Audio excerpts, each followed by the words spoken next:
Assalamualaikum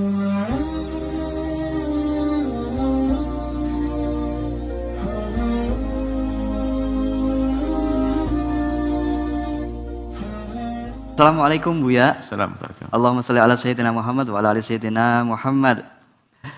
Buya, saya hamba Allah di Berau. Saya lihat satu flyer informasi. Di situ dijelaskan ajakan untuk zakat THR Buya. Dengan cara THR ditambah dengan gaji lalu dikalikan 2,5%. Benar kan Buya? Demikian ada di dalam syariat, itu zakat THR Buya.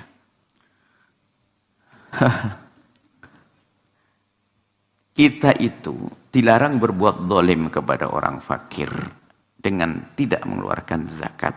Juga tidak boleh zalim kepada orang kaya dengan mewajibkan zakat yang tidak wajib. Enggak boleh. Adil. Selagi tidak, jangan katakan wajib. Sekarang gaji hanya berapa juta langsung kena wajib zakat, profesi dan sebagainya. Ini pengurus zakat kok hobi banget ngejar orang zakat-zakat. Tolong kepada badan zakat dimanapun, tolong. Serius memahami makna ini. Kita tidak boleh mengambil haknya orang lain. Biarpun untuk orang kaya, memang dia kaya, dipilih oleh Allah jadi kaya. Bukan setiap orang kaya langsung kena zakat. Bagaimana jual aset keluar zakat? Ada kan? Jual aset suruh bayar zakat.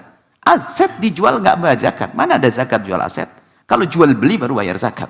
Kepada pengurus zakat tolong. Jangan dolim kepada orang fakir, tapi juga jangan dolim kepada orang kaya. Nggak boleh berbuat dolim dalam Islam.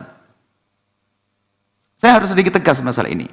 Sekarang kedzaliman unik sekali. Setelah zakat terkumpul, dibagikan kepada yang tidak boleh. Misalnya, zakat untuk membangun masjid dan sebagainya. Ini kan model zalim kepada orang fakir. Orang fakir nunggu dipakai untuk bangun pondok, bangun masjid.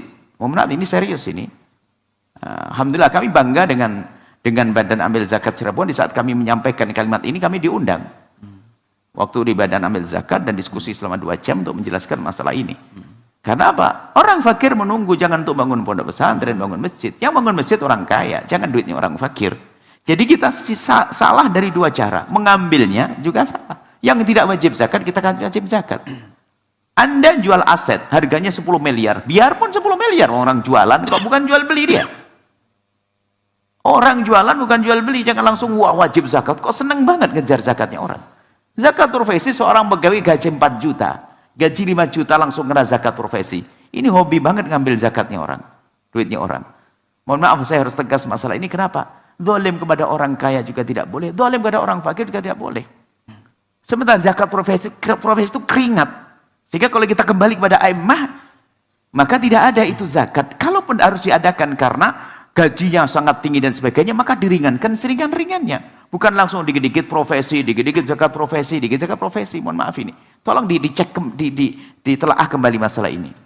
Nah, kalau harus mengatakan adanya zakat profesi, maka diringankan seringan-ringannya. Ambil semua dari operasionalnya. Misalnya dikumpulkan. Ini adalah kalau harus mengambil adanya zakat profesi. Coba dibahas di mana? Ulama dulu bahas malah zakat profesi. Wong itu keringat, bukan harta yang berkembang. Itu hasil keringat saya, tenaga saya. Nah, tapi setelah Anda mendengar ini, hei orang yang biasa zakat profesi, jangan pelit juga, sedekah tetap dong. Nah, jadi zakat profesi bagi yang ingin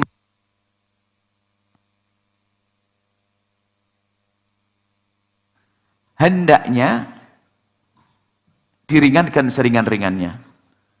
Bagi yang mengatakan adanya zakat profesi adalah diringankan seringan-ringannya. Jadi dikumpulkan dalam 1 tahun adalah nanti di ujungnya diperkirakan harus sampai 1 nisab. Nisabnya senilai emas 80 gram kurang lebihnya. Tapi bukan murni setelah diambil dari biaya operasional yang ada hubungannya dengan kerjaannya. Kalau dia harus nyewa, bayar sopir, bensin, kendaraan, itu berapa kira-kira? Setelah diambil itu semuanya, bersih baru dikalikan 12. Kalau dikalikan 12 plus tambahan zakat apa tadi? THR. Kemudian setelah itu terkumpul senilai kurang lebihnya apa 80 gram emas murni tadi, baru nanti boleh dikeluarkan zakat. Nah, untuk mengeluarkannya boleh setiap bulan. Jadi dikira-kira, misalnya saya punya gaji adalah 10 juta. Kalau 10 juta itu kalau diambil operasionalnya 4 juta deh. 4 juta berarti kan 6 ya. 6 kali 12. Kalau berarti uang sisa saya bersihnya tinggal 6 juta. 6 juta kali 12 itu terhitung cukup untuk senilai emas berapa? 40 gram. Berarti setiap bulan saya bisa mengeluarkan 2,5 dari 6 juta, bukan 2,5 dari 10 juta. Diringankan dulu dong untuk operasionalnya. Untuk biaya bensin dan sebagainya dan seterusnya, sopirnya, semuanya diringankan seringan-ringannya. Karena masalah zakat profesi adalah tidak ada pembahasan khusus tentang itu. Ini adalah ijtihadnya orang mutaakhirin ini. Maka dari itu karena ijtihad. Karena apa? Pertimbangan ijtihad itu begini.